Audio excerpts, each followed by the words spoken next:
Welcome to Scrunchy Time. I'm Nicole Hegstead, your fertility advocate. After 6 years of infertility and 3 miscarriages, I decided that I needed to become the advocate for my own body. If you're exhausted from struggling to get pregnant and want to know more about how I can help, check out my website at www.nicolehegstead.com. And I'm Bridget May, your children's health expert. My son was born with a heart condition that led to 3 open heart surgeries, cath labs, a tracheostomy, and a ventilator. After being fed up with mixed opinions, I became my children's own advocate. If your child's health is lacking, then check out my website at www.bridgetmay.com to find out more how I can help. Put your hair up and pay attention while we discuss today's hottest topics concerning female hormones and healthy kiddos. We aren't silky. We aren't crunchy. We're scrunchy. Hello and welcome back to Scrunchy Time. So this week we have a special treat.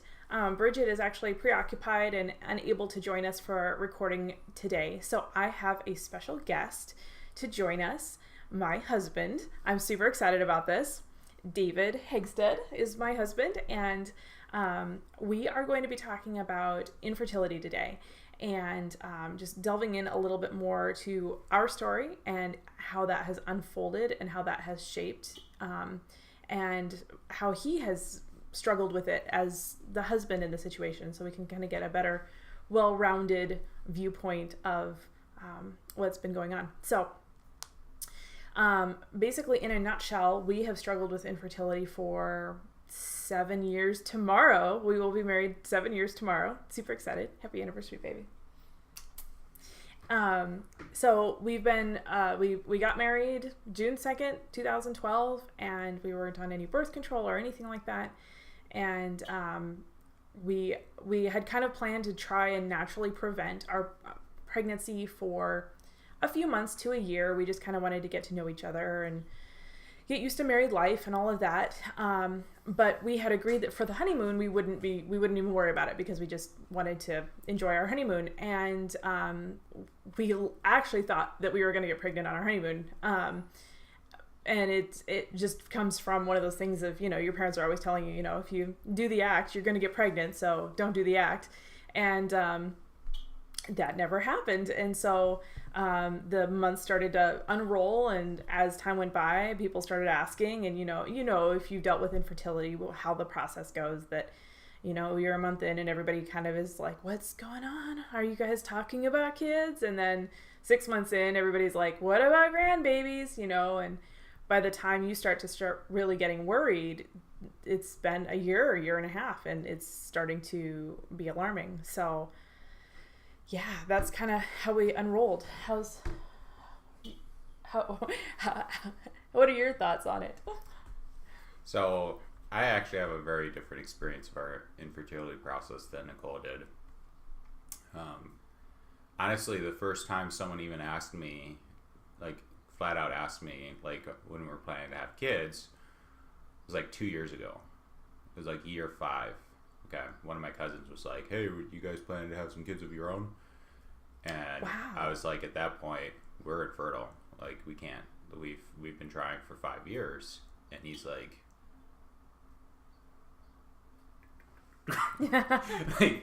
So for those of you on the podcast who can't see what David just did, he shifted uncomfortably and started to walk away, which as women, if you're listening as a woman, that's the response of everyone. So yeah, it's been a very different that's amazing. I didn't even know that till you just showed that. Experience. I feel like nobody has ever bothered to ask me, so I guess they may have been asking you the whole time, probably. And I know you have told me multiple times that people have asked, and basically what you just said has been your experience of it. But for me, I thought we would probably get pregnant on our honeymoon. I just had a cousin get married, 2 years ago? Mm-hmm. They got pregnant on their honeymoon, and they're pregnant again. Mm-hmm. And so we were thinking, oh, that's probably going to be our experience. But you were checking your cycles and so forth to the best of your ability, and it seemed like we probably wouldn't necessarily, because that was kind of like the infertile time of the month for you. And so that happened with our honeymoon, and I think the first... I feel like I should clarify too. We were okay waiting at that time to get pregnant. It was more that we didn't want to worry about birth control or anything, and we were okay with getting pregnant, but we were also more okay with waiting. And so it was kind of one of those things. It was just, we were more surprised because, again, at least as a girl, you're raised being told all the time, you know, if you sleep with someone, you're going to get pregnant. And so you just kind of expect that, like, oh, okay, that's going to happen. And yeah, like I said, it didn't. So anyway, sorry to interrupt you. So to continue on, catch up with that first year, first few months, we alternated between using condoms and not using condoms. And, you know, you don't really find out. Like, I think Nicole was taking pregnancy tests occasionally during that time. Everything negative.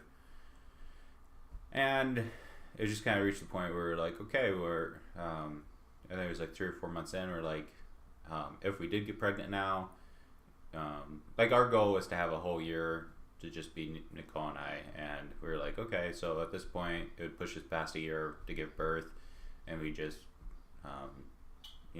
prevention became a thing of the past. Just started moving forward, enjoying each other, no problems as far as that side of the equation. But the other thing was our lives during probably the first 3 years of marriage were like crazy. Nicole was working at a horrid job, and which I'm sure Nicole has talked about in the past. And so that aside, that first year I was doing a night job, running newspapers, working during the morning, or going to school during the day, and Nicole was working full time. So basically, when we got home together, we were just trying to enjoy each other's time, and I think in general we've been pretty good about always, like, when we're free, we're together. We're free, we're doing things together. And one thing that's really kept our marriage strong is, like, I don't do anything unless Nicole does it with me. Nicole doesn't do anything unless I'm with her. And you're all like, well, what does this have to do with infertility? Well, it doesn't really have anything to do with infertility. But, so the first year, we were there in Clarkston, Washington. That's kind of what happened. Then Nicole had to quit that job, and so we moved halfway across the country back in with my family, my parents. And the next 2 years, from my perspective, again, all I was thinking about was the things we were doing, how busy we were, and it was kind of like, you know, honestly, like for me, it's still not a good time to get pregnant, though we weren't preventing. And so it wasn't that big of a concern with me, even while we were in Dickinson, though I know Nicole's experience was different. Where, like, that was when I really started to rev up and started freaking out and started charting and seeing doctors and going through all this stuff. Yeah, and I knew Nicole was like charting, and she was researching, and we visited some doctors during that time. And like I was both going to school full time and working a night job full time to finish up college. And so like I was just busy. I was kind of like, even though we still found time for each other, I was just busy mentally with my own little world, getting all that stuff done, that even when we started to test, I think it was the second year we were in Dickinson, we started to test. Since we had insurance, we were like, okay, we've got insurance. That's kind of my mentality. Like, the only reason like we're even bothering to test to see if all of our equipment works was because like from my perspective, this isn't a big deal. We just happen to have insurance, so let's just go ahead and blow it on. You know, might as well use it just to be sure. So like mentally, I didn't think anything was going to come back negative or positive, however that works.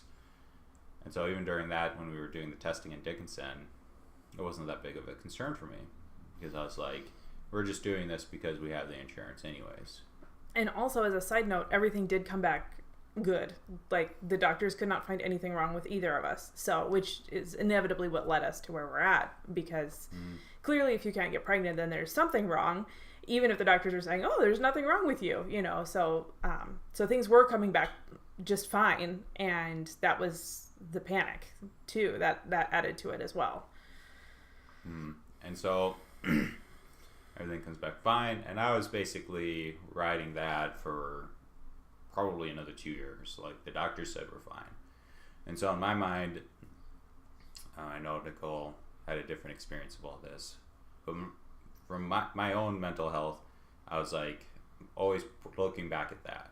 The doctor said we're fine, so whatever, our timing is just off, and like, we're just not lining up when, you know, when you're fertile. And so that's kind of what my perspective was over the next few years. And it really... Can I ask, what was your perception of women's fertility? Like, as a man, were you thinking that, like, it had to happen at the precise moment? Because, like, there is, like, a 3 to 5 day window in there, like, and obviously we were doing it more often than that. So how were you thinking that we were missing that window? I have no idea. Okay. All I knew is they said we were fine. Okay. And the female body's a mystery, and so... That was good enough for me. Okay. Yeah, okay. During that time, yeah, I had no conception of, you know, your hormones being related to your fertility, and that there's, like, you told me, like, there's 6 or 7 that all have to basically line up perfectly to create that opportunity, and if one of them's off, you can't get pregnant. Right. So I had no conception of that. Okay. And I think at the time you didn't understand those things either. Yeah. So yeah, it was all just very simple, very, like, you ovulate right when we have sex and we're good to go. And for some reason we just haven't managed to line things up till then. So that was my understanding of the situation, and so I just wasn't even worried. It didn't start to become something that really, like, I didn't start to grasp the fact that we might not have children until probably year 4 of our marriage. Like, that didn't start to become a reality to me, and year 4 was the year we were living in Glencoe. Like, the first year we moved into Glencoe, and even that year, well, that was 2015 that we moved there. So, well, the first year we were in Clarkston. Year 2 and year 3 we were in Dickinson. So year 4 onward we've been in Minnesota. But again, even that first year in Clarkston or Glencoe, it was another year where we were just busy. Like, I think our first 4 years of marriage, we have been busier than most couples are their first 10 years of marriage. Yeah. Like, we've done more things as far as relocating. I spent 3 years in college, working full time the entire time. You've worked full time those 4 years. Like, we remodeled the house in Minnesota. Yeah, when we moved to Minnesota, we were both working full time and remodeling our house full time. And so again, it was just another thing where honestly, it was probably once the remodeling slowed down over that winter that I finally slowed down myself to the point where I could start to think about things, and I could start to think, why aren't we pregnant? Why have we, why is things still not, like, if there's nothing wrong, why has it been 4, almost 5 years and we haven't been able to get pregnant? And it was kind of during that slow time, during that winter. One of the things was we didn't have heater in our house, so we just basically, as soon as we got home, we hid in our bedroom because of the heaters. Of course, we stayed warm other ways too during that winter. And it's like, finally just had an opportunity to reflect and think about everything that was going on for the first time. Mm-hmm. So Nicole, if you'd like to so catch up. You left off at year 1. Okay, yeah. So those 2 years when we were with my in-laws, with David's parents, in 2013 in the fall is when we had our first miscarriage. And of course I was going through testing and trying to figure out what was going on and all the things. And we're going to touch in another episode later on more about miscarriages, but that really seemed to light the fire for me. It was like, okay, we can get pregnant. And I'd always been told, it's normal to miscarry your first. So I was like, okay, well, there we go. We got that one out of the way. Like, now we can move on, And I honestly expected to get pregnant right away. I figured we had fixed whatever was wrong and we could move on. And that didn't happen. And we didn't get pregnant for another 3 years, 2 years, somewhere in there, 2 to 3 years. Let's see. I think it was, 2016 was the next pregnancy. So it was 3 years later. And something that I find it interesting what you were saying about that in 2015 is when you really started to realize that we weren't getting pregnant and started to kind of freak out. Because, and the reason I bring that up is I had not really talked a lot about the miscarriage with you. And I remember in 2015 breaking down one night and actually saying, like, I'm still grieving from our miscarriage, and it's just interesting that I wonder how much that played a role in that. I know you wouldn't remember now. But it was actually in 2015 that I kind of started like, well, maybe we won't get pregnant. Maybe we're done. Maybe this is never going to happen. So it's interesting to me that, like, about the time that I was like, well, let's just move on with life, was let's when give you were... up was when I was like, let's start to figure this out. Yeah. What's going on? Let's go to the doctors. Let's go. Yes. Yeah. Very interesting. Very interesting. So then the next 2 years, 2016 and 2017, we actually had 3 miscarriages through. It's kind of come to my attention in the last year that I had a 4th miscarriage in there that I hadn't realized that I had.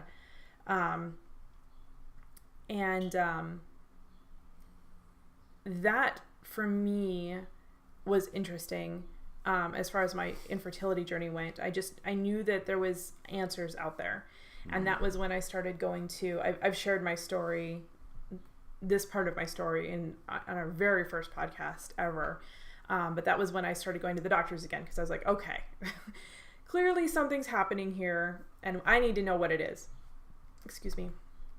And started going to the doctors again, started really delving into that. And that was when we ended up just getting screwed over by that one doctor and all the things that happened and came out of that. And I really decided, I went home one day from that appointment, and I remember just sitting there and thinking through everything, and it just hit me. I have to be the advocate for my own body, because these doctors do not know what they're talking about when it comes to my body. They know a lot about physical problems. They can test and see if you have endometriosis or PCOS or all of those things, but in the end, they do not know my body the way that I know my body, and they're not listening to me. And that to me was when I realized I have to step out and take care of this myself. And so I think it was like the next week I had I had a friend, Bridget, you all know Bridget.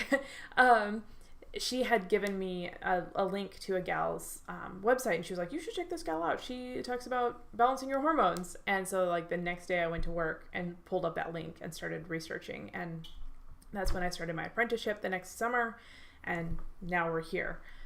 But yeah, it really took that 2 years of just like not knowing what was going on in order for me to realize this isn't on a doctor anymore. This is on me, and I have to figure this out. I think that time you went to see the So you had been planning to go see a nurse midwife that a friend of ours had been recommending, and when we went there, they were like, we were still living in Glencoe. They were like, maybe something closer would be better for you. They referred us to a place in Waconia. And I remember both of us being really, really excited to have you go see them. And they were like, it's going to be $300 up front. Was it? I think it was $365. Yeah. Like, okay, well, we'll get the ball rolling. We can make that happen. And I just about lost my shit when Nicole came home. I was so fucking mad when she came back and said, we just basically just spent all that money to be told Nicole's too heavy to be referred to, because she didn't even, it was basically she was visiting a nurse who was going to refer her. I'm sure you've heard the story. When she comes back and explains all that to me, I was basically wanting to get in the car and go down there and scream and yell at them and demand our money back.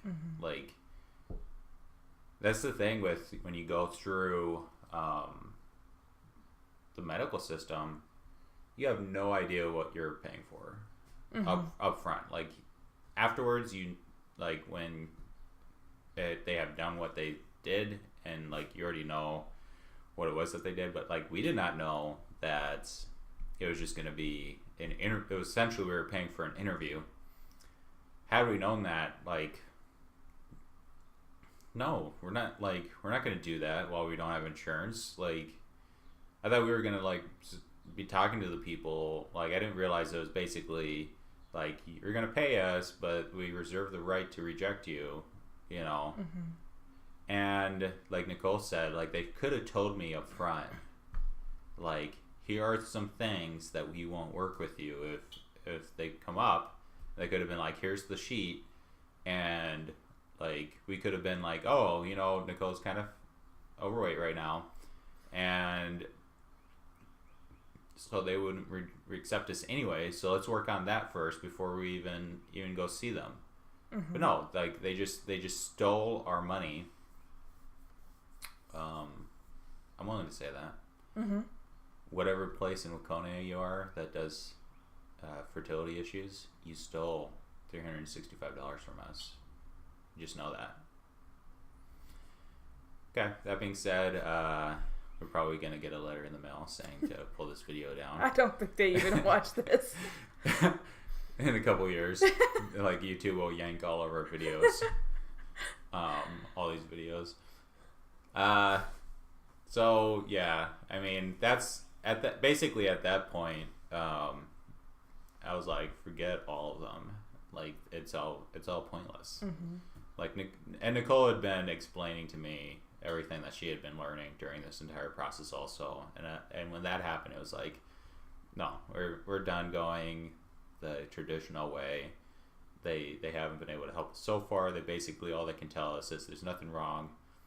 The first sign of a doctor paying attention to Nicole's body was actually the place that referred her to the place in Waconia.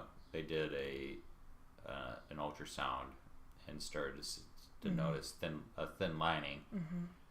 And so, like, of the 5 places we've been to, one started to give Nicole answers. And and our chiropractor, and I go back to this all the time.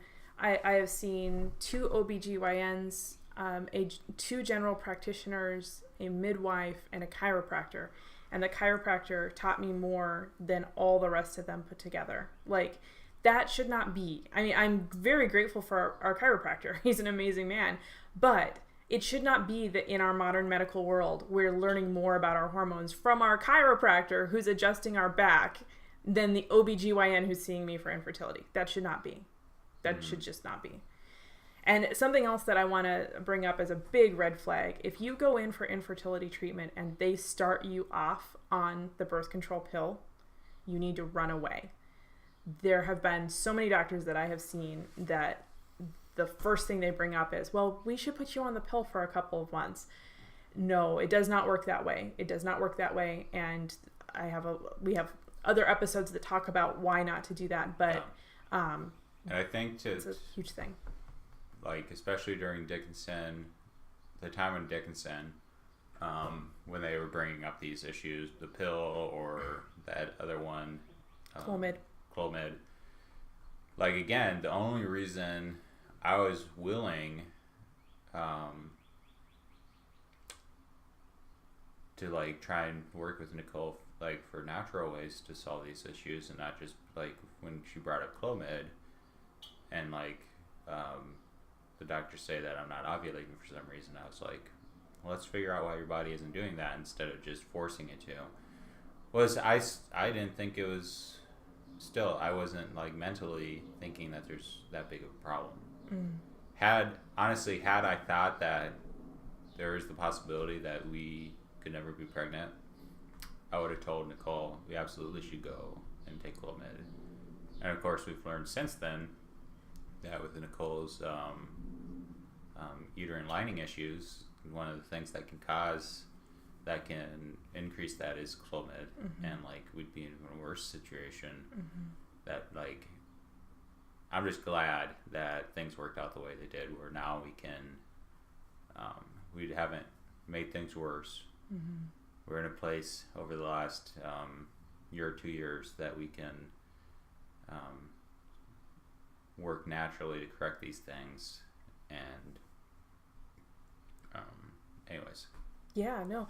I was going to ask too if you had any advice for women or, wives or husbands where, because it seems like this is a big issue that I run into with my clients, where the wife is struggling to figure out what's going on, and the husband is more nonchalant and more like, well, I'm sure there's nothing wrong. And it almost comes back to, and this could be just me reading into things, but it almost comes back to where it feels like the man is scared that the problem is with him. And, we all know that the male ego is, there's bravado there and all of that. And so any advice there for wives or husbands on either side? Well, especially for men, like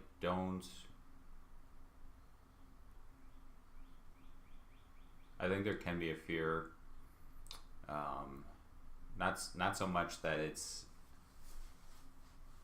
will be a problem with them. Honestly, I never really thought in those terms, but like the idea of not having children for a man is terrifying. Is probably more terrifying than anything for me personally that could happen in my life. And it's difficult, like a man is not going to start to move forward and help his wife until he can face that fear, accept that is a possibility, because it's like, I know my personality, I would rather just ignore it and then 30 years down the road realize like my personality would allow me to do that. 30 years down the road realize we never had children. Oh well. There's nothing we can do about it now. Instead of 30, when I'm in my 20s, when I'm in, just 31 now, like accepting, there's something wrong and like we might not end up having children, so I need to work with my wife now. We need to work as a team and do what we can, even if we just agree on doing it for a few years, like where we exert all of our effort and time and focus onto the problem to try and figure out how to solve it. So just, accept that, like just face reality that this is a possibility that you could be infertile. Realize that there could be an answer, and look forward. I think being worried that there is no answer can cripple you and cause you not to do anything at all, which is the worst thing that could happen, is to just sit and not do anything. You need to act. You need to do something. You need to move. You need to That's really You know, good. Really good. Because your wife, believe me, like that's all she thinks about. That's all that Nicole, I'm sure she's talked about this, like during those years, that's all she thought about, you know, was her infertility as a woman, as a mother, as a, you know, as something created to bear children as a woman, and to rear them, and seeing everyone around us having kids, and like just like they just happen to be in the same room together and they get pregnant, like they didn't even do anything, and it's like we're doing everything, and just love your wife. She needs you, and she needs you to be with her the whole journey. She needs to know that she can come to you and tell you, I just had a miscarriage, or, you know, like I remember during this time period,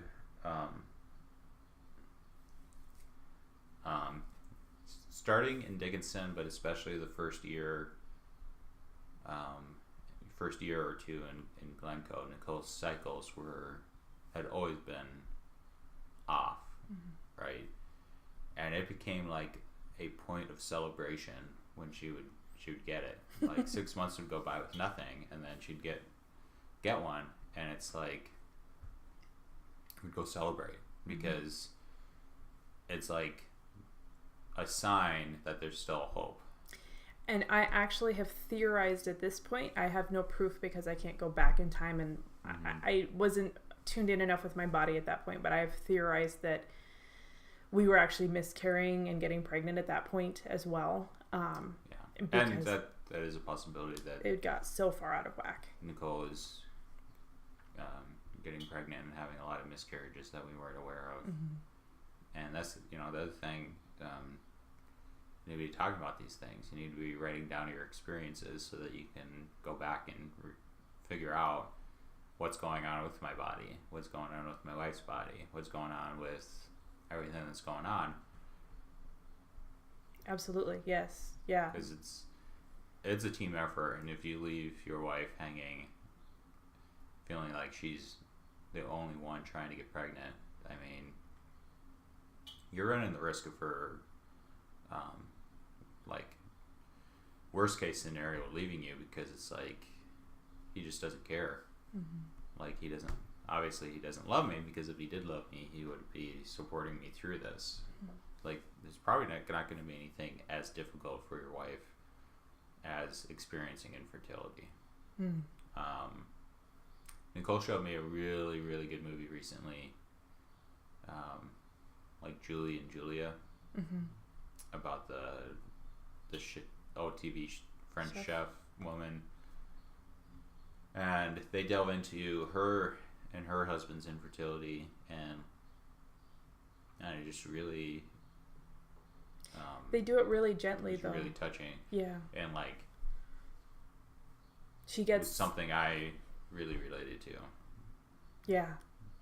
Like, I if you've seen the movie, then you know the scene, but she gets a letter from her sister who just got married, and she's been married for a long time, and they don't really talk about them trying to have kids, but she just says, my sister just got pregnant. She's been married for like a month, you know, and she just looks up at her husband and she starts crying, and she says, I'm so happy for her. And I mean, David and I have played that out so many times, you know, that somebody gets married and you're happy for them, and yet, like, it brings up so much pain. These evil people. Can die. David. No, but yeah, it's a touching scene. It's a very touching scene. So, yeah. Cool. All right. Well, did you have anything else you wanted to add about infertility? No, just the emphasis of it can either drive you apart or bring you together.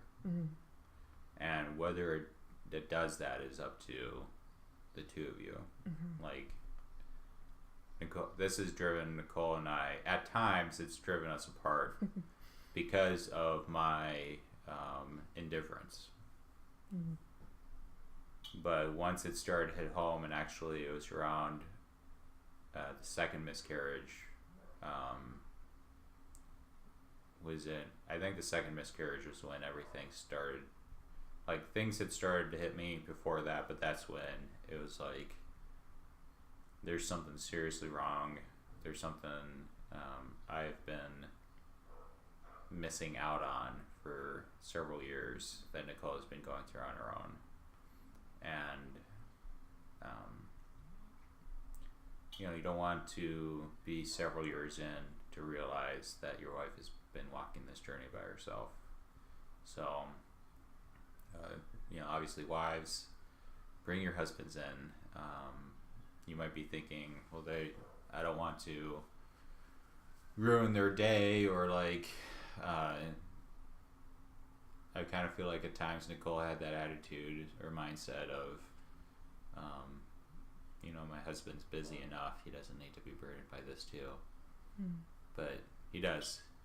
He absolutely does. And there may be some difficulty bringing him in, but once he's supporting you through it, like, he won't regret having been brought in early. Like, if anything, he'll regret that you didn't bring him in sooner. So, no, I think that's really good. And I think for women, I assume that most of our listeners are women. It's kind of my target audience. So, but some of you could be men out there. But for women, it does haunt us. It's like, I don't want to say it's an ever waking thought, because we do think about other things as well, like groceries and laundry, but it is always there in the back of our heads. And when you're struggling with infertility, it is like an ever nagging thing of, but you're not pregnant, but you're not pregnant, but you're not pregnant. And then other people will start to ask, when are you getting pregnant, and all of that. And so it is one of those things where after a while, it's like you're trying to tune your own voice out so much that you forget to talk to your husband about it and say, hey, I'm really freaked out right now. And so it can be one of those things that you tend to shut out and not bring him in on. So yes, definitely open up to your husband. Or if you're the husband, ask your wife, how are you feeling about this? And make her open up to you as well. So yeah. Good topic. Okay. Thank you so much for joining us on today's podcast. And if you have any questions or want to discuss that more in detail with me, you can always set up an introduction call, and we can talk about ways to help you cope with your spousal relationships and the pain of infertility. So, okay. Otherwise, we'll see you back in a couple weeks. Okay. Bye. Thanks for joining us on today's podcast. If you'd like to know more about our programs or watch the podcast in video form, you can visit our websites, where we also share links and resources concerning the different topics that we have discussed. Check me out at www.nicolehegstead.com. And check me out at www.bridgetmay.com. See you next time.